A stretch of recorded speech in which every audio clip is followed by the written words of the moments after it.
நீங்கள் பார்த்து ரசித்துக் கொண்டிருப்பது உங்கள் ஜித் தொலைக்காட்சி.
தொட்டகதை குறைகள் பாட குறைகள் தொட்டகதை குறைகள் பாட தொங்கி கணபதி அருள் புரிவார் அடித்த கதை குறைகள் பாட பால கணபதி அருள் புரிவார் சொன்ன கதை குறைகள் பாட நாங்கள் குறைகள் பாட சொர்க்கேச வரம் தருவார் எனக்கு சொர்க்கேச வரம் தருவார்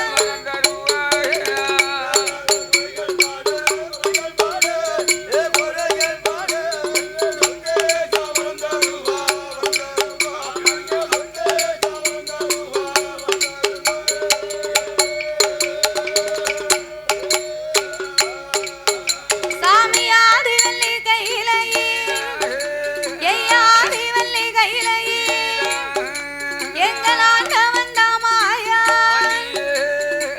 ஆண்டவன் தாமாயா அங்கே அவதரித்த வேளையில் அவள் ஆதிசக்தி பார்வதி அவள் பெற்றெடுத்த பிள்ளையை அவள் சிறப்பாக வளர்க்கவே என்று தாட்சாயினி பார்வதி அவ வாரி வல்ல தானெடுத்து வாரி வல்ல தானெடுத்து பிள்ளைக்கு வாய் நிறைய முத்தம்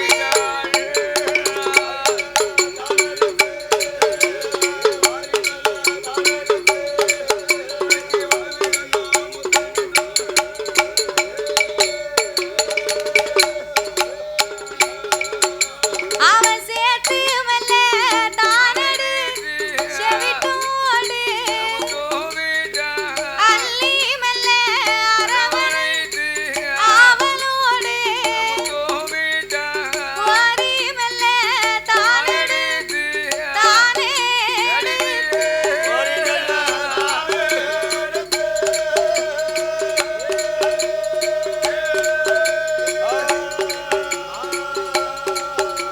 அவ கோடி லட்சம் முத்தம் முத்தம்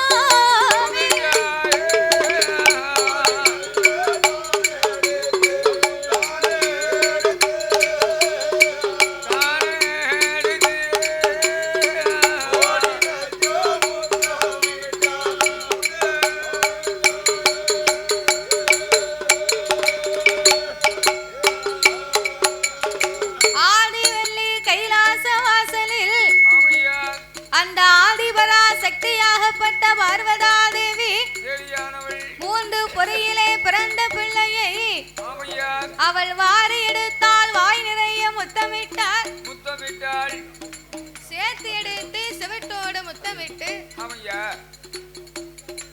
கோரி எடுத்தால் கோடி லட்சம் முத்தமிட்டார்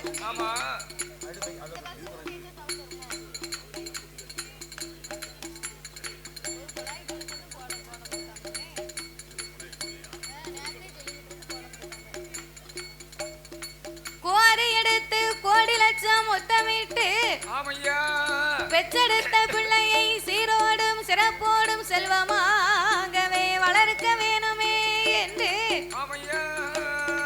அந்த ஆதிபரா சக்தியாகப்பட்ட பார்வதி ஊட்டி வளர்த்தால் உடம்பெல்லாம் நெய் உருக தேய்ச்சி வளர்த்தால் திரேகமெல்லாம் நெய் உருக நாலு ஓர் மேனையும் பொழுது ஓர் வண்ணமுமாக சீரோடும் சிறப்போடும் ரொம்ப செல்வமாகவே வளர்த்து வருகிறார்கள். அப்படியாகவே வளர்த்து வரக்கூடிய நாளையிலே 16ஆம் நாளாச்சு. 16ஆம் நாளையிலே பிள்ளைக்கு பெயர் நாமத்தை சூட்ட வேணும் என்று இலை கட்டணும்னா ஒரு வேணு நிறைய ஆளு வேணும். இலை கட்டணும் சொன்னா அப்படின்னா குழந்தைக்கு மஞ்சள் நூலை நனைத்து அப்படியே மஞ்சள் முச்சி இடுப்புல இலை கட்டுவாங்க. அதே சமயத்துல 16 நாள் கழிச்ச உடனே என்ன ஆகும்? பானை சட்டியெல்லாம் கொண்டு போய் வந்து ஆத்துல கொண்டு விட்டுருவாங்க. அந்த காலத்துல மண்பானையா இருந்தது, அதனால கொண்டு போய் போட்டாங்க, சட்டி பானை கழிச்சாங்க. இப்போ எந்த வீட்டுல மண்பானை இருக்கு? அதே மாதிரி வீட்டையும் சுத்தம் படுத்தணும். எப்படி படுத்தணும்? 2 பக்கம் சுண்ணாம்பு கல்ல வாங்கி அந்த மாதிரி நீட்டி வீட்டை வெள்ளை வெள்ளை அடிக்கணும். ஓ வெள்ளை அடிக்கணுமோ? வெள்ளை அடிச்சு இப்படி கட்டி சட்டி வெட்டியெல்லாம் விதை கொண்டு போட்டு பிள்ளைக்கு இலை கட்டி அதுக்கப்புறம் தான் வீடு கொடுவார்கள்.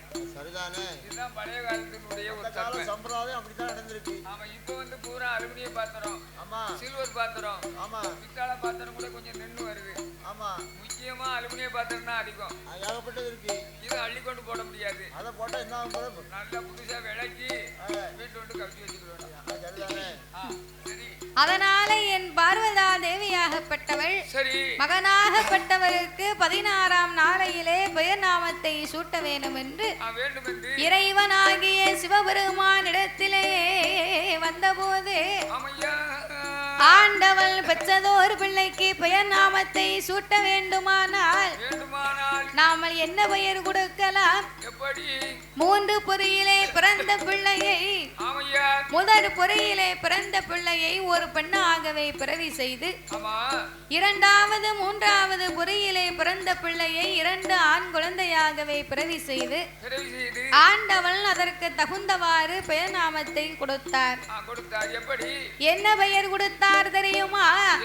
கட்ட பேச்சு, நெட்ட பேச்சு, கட்ட பேச்சு, நெட்ட பேச்சு, தாயை காட்டுவன பேச்சு அம்மா, அவ மாய பேச்சு வன பேச்சு, தாய வன பேச்சு, இவளோ மாயான பேச்சு அம்மா.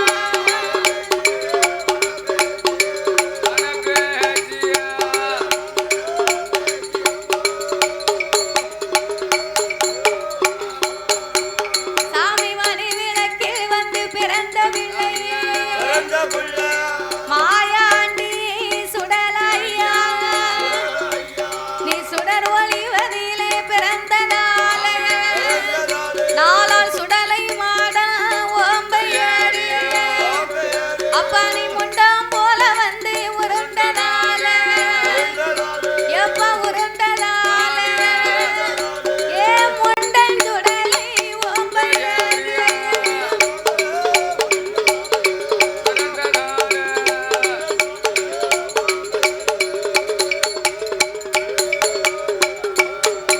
அப்பானின் திருவிளக்கில் வந்து பிறந்த நாளே, பிறந்த நாளே, திருச்சுடலை ஓம்பையாடி.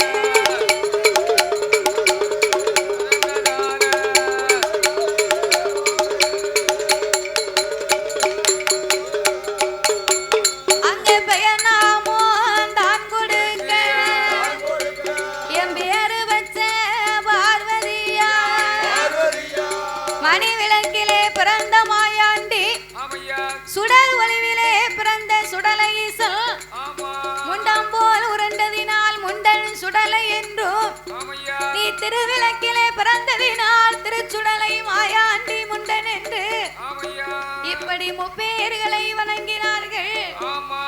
என் நாளால் சுடலை மாயாண்டிக்கு இப்படி பெயர் நாமத்தை கொடுத்த போது அன்றைய நாள் முதலாக என் அப்பனாகிய நாளால் சுடலை மாயாண்டியை பார்வதா தேவி எவ்விதமாகவே வளர்த்து வருகிறாள் தெரியுமா? அவளை தரையதில விட்டோமா, தரையதில விட்டோமா, பிள்ளைக்கு தந்தை கால் நோகுமே, அவரை பூமியில விட்டோமா, பொற்பாத நோகுமே, தோளதில தொட்டு கட்டி, தொடையதில நடைபெற, மார்போடு தொட்டு கட்டி, மார்போடு தொட்டு கட்டி, மாயாண்டிக்கு மடியதில நடைபெற.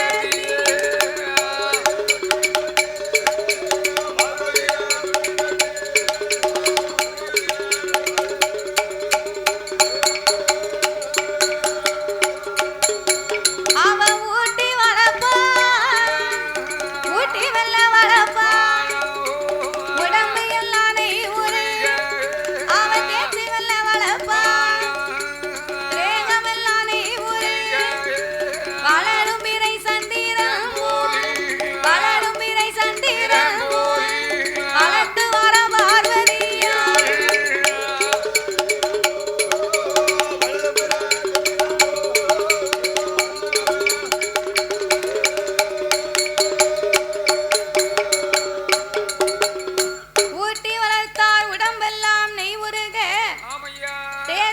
பார்த்தார் திரேகமெல்லாம் நெய்வுருக நாலு ஓர் மேனையும் பொழுது ஓர் வண்ணமுமாக சீரோடும் சிறப்போடும் செல்வமாகவே வளர்த்து வருகிறாள் இந்த பார்வதா தேவி. அப்படியாகவே குழந்தையை வெகு சிறப்பாகவே வளர்த்து வருகின்ற போது ஒரு நாளை பார்க்க பார்வதா தேவி என் அப்பனாகிய இந்த நாளால் சுடலை மாயாண்டியை கைலாசத்திலே நல்லபடியாக உறங்க வைக்க வேண்டும் என்று நல்லபடியாகவே உறங்க வைக்க வேணும் என்று பிள்ளையை உறங்க வைக்கணும்னா முதல்ல என்ன வேணும்? பிள்ளை உறங்கணும்னா பெத்தவா உறங்கணுமா? அப்படியா? பேசு இல்லைன்னா பேசாரும் திட்டத்துல போய் சொல்லி என்னது கேட்க ஒரு இளவும் கேட்க மாட்டேங்குது. இதை விட என்னன்னு வாய்ப்பு. அப்போ என் அப்பனாகிய மாயாண்டி சுடலையை உறங்க வைக்க வேண்டுமானால் அழகான மாணிக்க தொட்டிலை உண்டு பண்ண வேணும் என்று பார்வதா தேவி விஸ்வகர்மாவை வரவழைத்து அப்பா விஸ்வகர்மா என் மகனாகிய நாளால் சுடலை மாயாண்டி உறங்க வேண்டுமானால் அதற்கு தகுந்தபடியான தொட்டிலை உண்டு செய்து கொண்டு வர வேண்டும் என்று சொல்ல ஆட்டுமென்று சம்மதித்து சிமிழையே கடைந்தெடுத்த விஸ்வகர்மா மாயாண்டிக்கு எப்படி தொட்டிலை உண்டு பண்ணுகின்றார்? ஆண்டவன் தான் மாயாண்டிக்கு ஆண்டவன் தான் மாயாண்டிக்கு தொட்டில் செய்ய வேணும் என்று விஸ்வகர்மா ஓடி வந்து அவரோ பொன்னத்தா உருக்கு வாரா பொன்னால தொட்டில் போட்டார் அவரை தங்கத்தை உருக்கு வாரா தங்கத்தாலே தொட்டில் போட்டார் அவர் வெள்ளிய உருக்கு வாரா ஏயா உருக்கு வாரா வெள்ளியா தொட்டில் போட்டார் அவர் வெள்ளியா தொட்டில் போட்டார்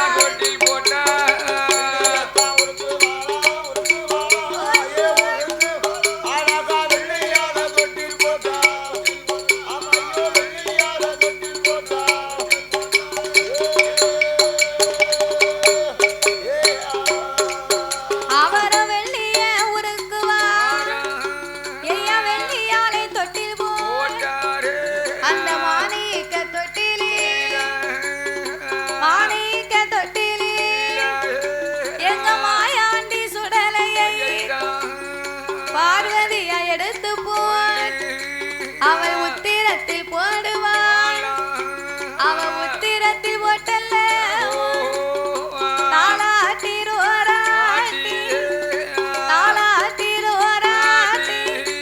அந்த தாசாயினி பார்வதி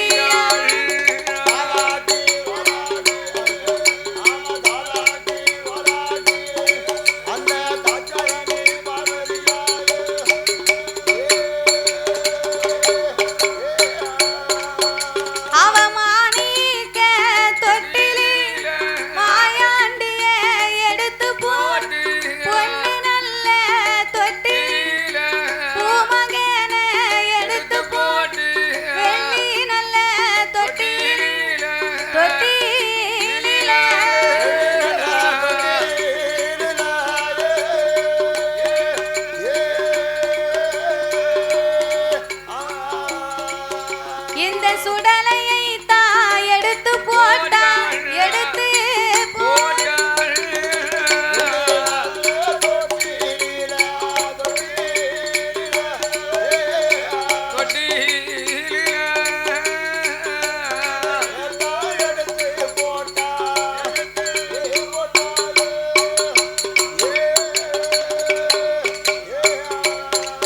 அப்படி தொட்டில ஓட்டல்லவோ செல்ல மகன் சுடலையத்தான் அவ சிறப்பாக தாளாட்டி பார்வதா தேவிய நாளால் சுடலையை மாணிக்க தொட்டிலை வாங்கிய பார்வதி அதனையே உத்திரத்திலே போட்டார். சமுத்திரத்திலே போட்டு மாயாண்டி சுடலையை எடுத்து போட்டார். தங்க தொட்டிலே தலைமகனை போட்டார்.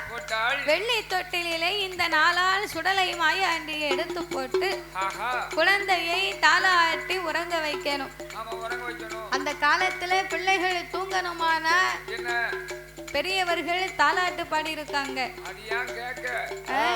தாலாட்டு பாடுனா அப்பேற்பட்ட ரசனையோடு இருக்கும். ஆமா, எங்க வீட்டுல சரி எங்க பாட்டி ஓராட்டினா. உங்க பாட்டி தாலாட்டினாங்களோ? செய்தீக ஓராட்டினா. சரி. அப்போ அந்த ராகத்தை கேட்ட உடனே எங்க தாத்தா வந்து சரி கிணத்து சேவர்ல உட்கார்ந்துகிட்டு இருந்தாரு. ஓ, கிணத்து வரிகேட்ல உட்கார்ந்துருக்காரு. ஆமா, சரி, ஊர் கிணத்துல.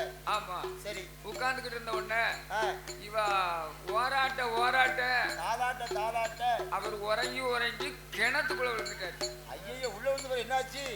உள்ள விழுந்தா என்ன ஆகும்? செத்து போனாரு. தாத்தாவுக்கு மூக்கல அடிச்சு உடனே மேல போயிட்டாரு.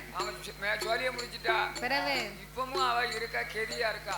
அப்ப முதல்ல அவளைத்தான் சோழிய முடிக்கணும். அவன் எங்க தாத்தாவை கொன்னவன் இன்னும் இருக்கேன்னு சொல்லி நான் பேசணும்னா நான் என்ன செய்யட்டுப்பா? அவருடைய விதிப்பலன் அப்படி. உங்க பாட்டி தாலாட்டான்னு சொல்லிடுற, எப்படி தாலாட்டினா அதெல்லாம் சொல்ல முடியாது.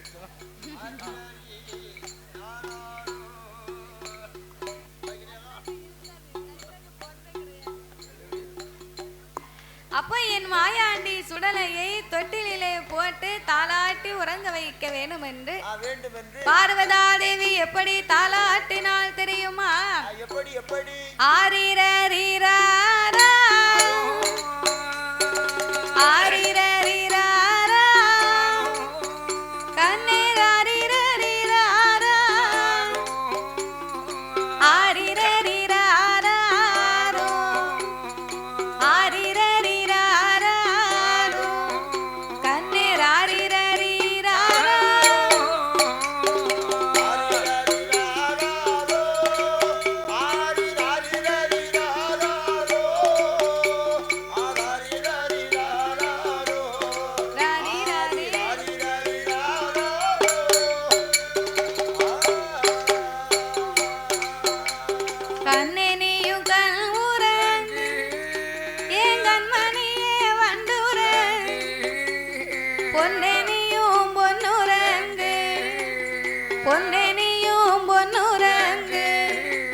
என் பூமரத்து வண்டுரங்கு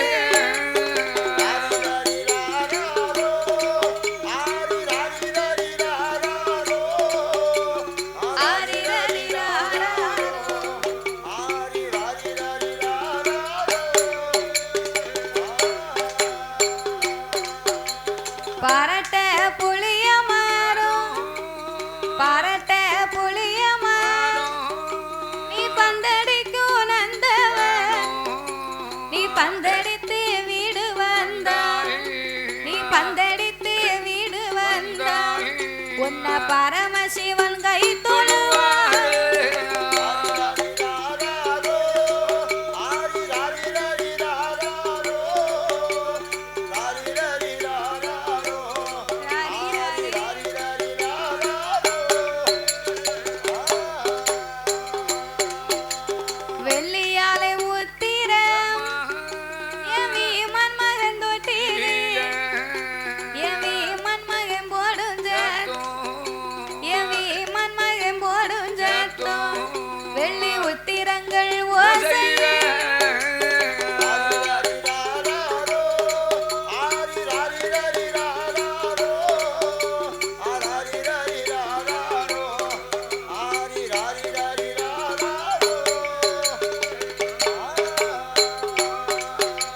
தங்கத்தாலே உத்திரம் ஏன் தருமன் மகன் தொட்டிலே தருமன் மகன் போடும் ஏன் தருமன் மகன் போடும் தங்க உத்திரங்கள் ஓசையே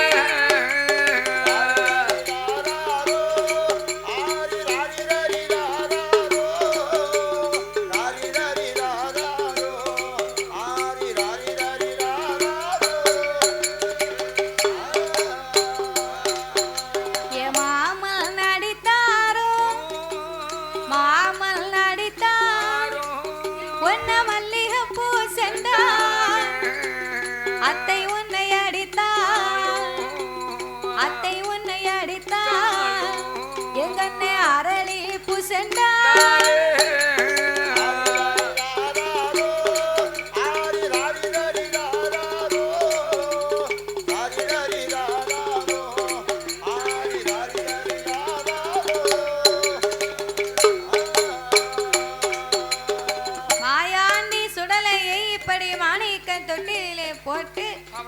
மாமன் உன்னை அடித்தாரா மல்லிகைப்பூ சென்றாலே, ஆமா அத்தை உன்னை அடித்தாரா எங்க அண்ணே உன்னை அரளிப்பூ சென்றாலே, ஆமையா யாரடித்து நீ எழுதாய் அடித்தாரை சொல்லி எழு, ஆமா உடனே அவருக்கு அவதாரம் போட்டுறலாம். அதாவது இந்த ரோராட்ல வந்து சரி மாமன் வருவார், ஆமா தகப்பன் வருவார், ஆமா அவங்களுடைய சொந்த பந்தங்கள் பூராமே இந்த ஓராட்ல வருமா.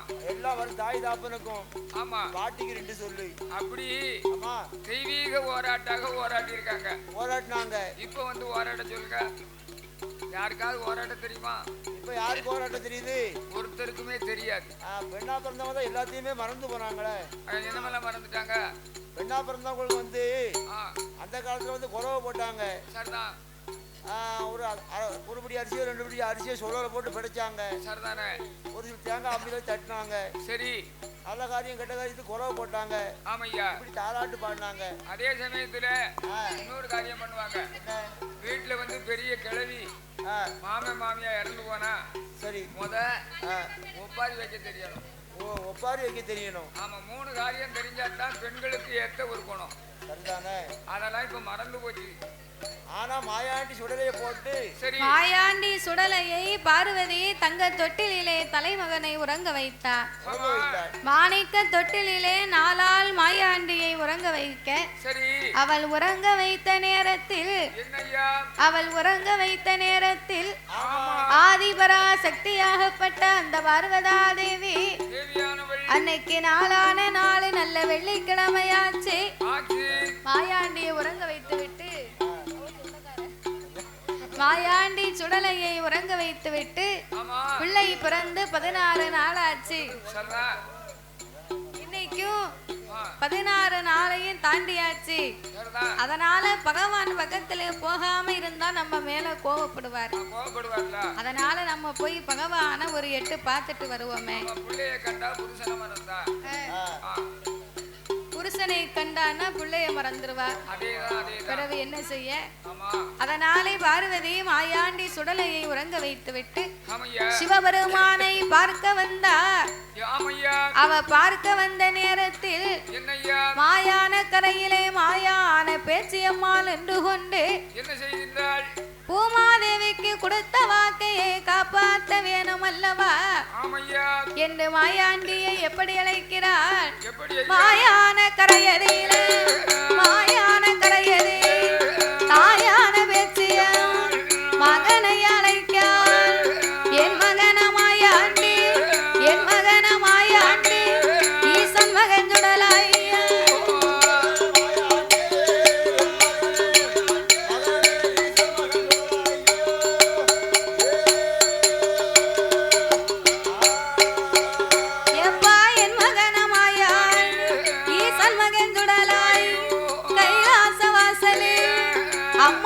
குடித்தையான் அறவயிறு நிறையான் மாதவளு குடித்தையான் மணிக்கொடலு நிறையான் தாயாரின் பால் குடி தன் வயிறு நிறையான் மாயான வந்தையான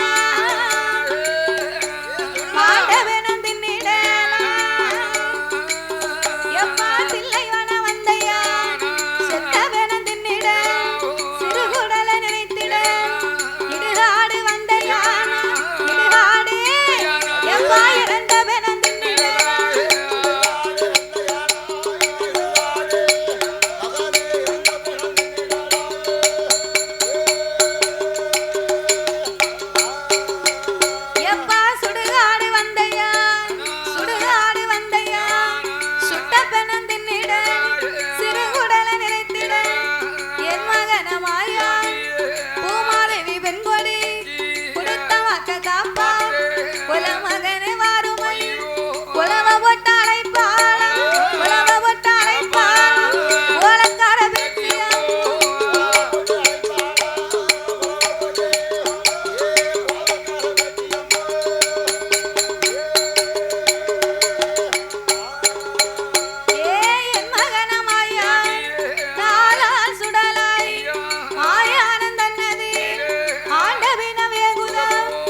இருக்கும். கரெக்டா 11 மணி ஏமசாம நேரம் இலை குலுங்காத சாமம் போல அந்த சாம நேரம் மாயாண்டி யாவருக்கும் தெரியாமல் இதே சொருபத்திலே போனா யாராவது பயப்படுவாங்களா? பயப்பட மாட்டாங்க. அதற்கு தகுந்த சொருபத்திலே போனா தான் நம்மளை பார்க்கறதுக்கு ஒரு அழகா இருக்கும் அப்படின்னு சொல்லி பிள்ளை சொருபத்தை விட்ட மாயாண்டி பெரிய சொருபத்தை எடுத்தார். மதனை சொருபத்தை விட்டு மாய சொருபத்தை மாயாண்டி எடுத்து ஆகாயம் பூமிக்கு மாய அங்கார ரூபமா நிக்கார ஐயா. ஓங்கின கையோடும் உருகின வாளோடும் கிழக்கு முகமாக என் மாயாண்டி எழுந்தரையில் நிற்கும் போது நம்ம மயானக்கரைக்கு போகணும்னு புறப்பட்டு நிக்கமே போகும்போது நமக்கு அதுக்கு தகுந்த ஆயுதங்கள் வேணும். ஆயுதம் வேணும்னா என்ன ஆயுதம் வேணும்? முதல்ல அருவா வேணும். ஒரு கையில வல்லையும் வேணும். வல்லைய கம்பு வேணும். அதாவது ஒரு பொந்தந்தடி வேணும். ஒரு பொந்தந்தடி வேணும். ஒரு ஆன பந்தம் வேணும். ஒரு ஆன பந்தம் வேணும். சல்லடை வேணும். ஆமா குல்லா வேணும். குல்லா வேணும். இவ்வளவு இருந்தா தான் ஒரு 11 முட்டை வேணும். முட்டை எதுக்குயா? இடையில வேட்டைக்கு போகும்போது இடையில கொடி விசாசு மடிக்கும். சரி. ஆமா அந்த முட்டையை வந்து ஐயா காட்டுக்கு போயிட்டு வீட்டுக்கு வர கோயிலுக்கு வர்றது வரைக்கும் அந்த முட்டையை காமிச்சு ஏமாத்திட்டே வருவாரு. தாரேன் கொஞ்சம் பொறு உனக்கு தாரேன் அப்படி கையில் வச்சு ஏமாத்திட்டே வருவாரு. கோயில் வாசலுக்கு வந்த பிறகு ஒரு முட்டை கொண்டு எரிவாரு. அதை மீறி கொஞ்சம் அம்மா பிறகு அதை மீறி கொஞ்சம் துஷ்ட தேவதை பேய் எதுவும் வந்துச்சுன்னா ரொம்ப பிடிவாதம் பிடிச்சி முட்டை கேட்டுச்சுன்னா அங்க வச்சு 2 கொடுப்பாரோ. ஆமா நான் நினைச்சேன் முட்டை இப்படி எரியதை விட சரி சமயத்தில் நெறிஞ்சால் நெறிஞ்சிடும். ஆமா 10 முட்டையும் ஆம்லேட் போடணும். மடியில கட்டணும். அதாவது காலங்கள் மாறுதுடா. அப்படியே ஆம்லேட் போட்டு ஒரு கொடிய பிசாசு வந்துச்சுன்னா சரி இந்த உனக்கு ஒரு ஆம்லேட். ஆமா இந்த பேய் வந்துச்சுன்னா உனக்கு ஒரு ஆம்லேட். அப்படி எரிய கூடாதோ? பேய்க்கு வந்து ஆம்லேட் போட்டு கொடுத்தா திங்காது. பச்சை முட்டையை கொடுத்தா அப்படியா? எனக்கு ஒரு யோசனை அப்படி இருக்குமோன்னு. உமக்கு யோசனை இருந்தா உம்ம ஊர்ல நீர் வேட்டைக்கு போவீர்ல அப்போ போகும்போது அங்க போய் ஒரு 2 ஆம்லேட் போட்டு கொடு. நான் வேட்டைக்கு போகும்போதெல்லாம் ஆம்லேட் தான் கொண்டு போவேன். பிறகு கொண்டு போய் அங்கெல்லாம் யாருக்கும் அப்ப அது உமக்கு தான் சரியா வரும் பாத்துக்கோ. வீட்டுல வச்சு அதுக்கு தகுந்த ஒரு ஆயுதத்தை வச்சு அந்த மாதிரி ஆம்லேட் சாப்பிட்டு போட்டு உட்கார்ந்து ஒரு கோட்டையை அடிச்சுட்டு சாப்பிட்டு அவர் யாபத்தை போட்டுட்டு என் பாட்டு வந்துகிட்டு இருப்பேன். வருவீரு. அதை போலவே என் மாயாண்டி வையானக்கரைக்கு புறப்பட்டு போகணுமானா நாம இதே சொருபத்திலே போக கூடாது.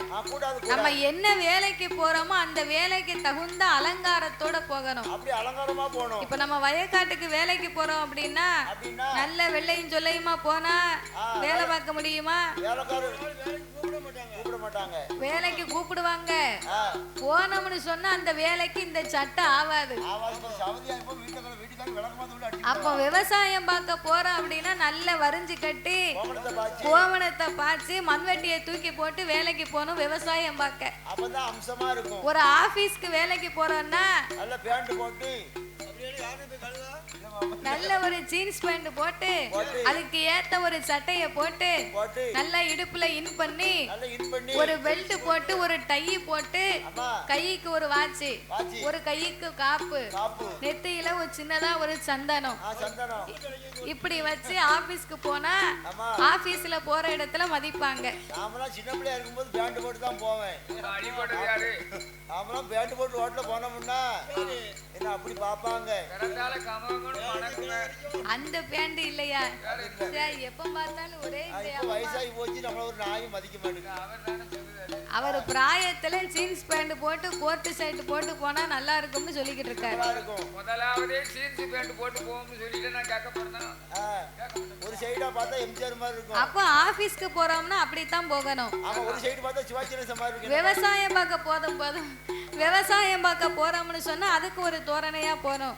நம்ம கொத்தனார் வேலைக்கு போனோம்னா அதுக்கு ஏத்த ஒரு அழுக்கு சட்டை அழுக்காகாத அளவுக்கு ஒரு லுங்கி ஒரு லுங்கியை கட்டிக்கிட்டு வேண்டிய பொருளை எடுத்துக்கிட்டு சாப்பாடை வச்சுக்கிட்டு பேசாம வேலைக்கு போனோம். இல்லைன்னா டவுசர் கூட போட்டுக்கலாம். ஒரு முக்கா டவுசர் அதை போட்டு போனாலும் வேலைக்கு இடைஞ்சல் இல்ல. கரெக்டா இருக்கும். அப்ப எந்தெந்த வேலைக்கு எப்படி போகணுமோ அப்படி போனாதான் அதுக்கு மதிப்பா இருக்கும். அவன் இப்படி வில்லுப்பாட்டுக்கு வரோம்னா நல்ல வெள்ளை சட்டை வெள்ளை வேட்டி போட்டு நல்ல நெத்தியில கிளம்பா திருநாள் பூசி நடுவில் நச்சுன்னு ஒரு குங்குமத்தை வச்சு சந்தனமா அதுக்கு மேல குங்குமம் வைக்கணும். வச்சுட்டு திருவள்ளி புதுப்பசாமி வந்து நின்னோம்னா காக்கால அண்ணாச்சி வாங்க பார்த்த உடனே நம்மள கையெடுத்து கும்பிடுவாங்க. நீங்க வந்தது மாதிரி வந்தா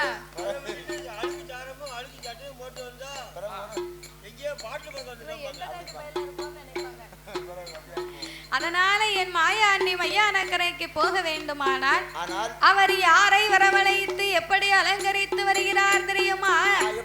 ஆண்டவன் தான் மாயா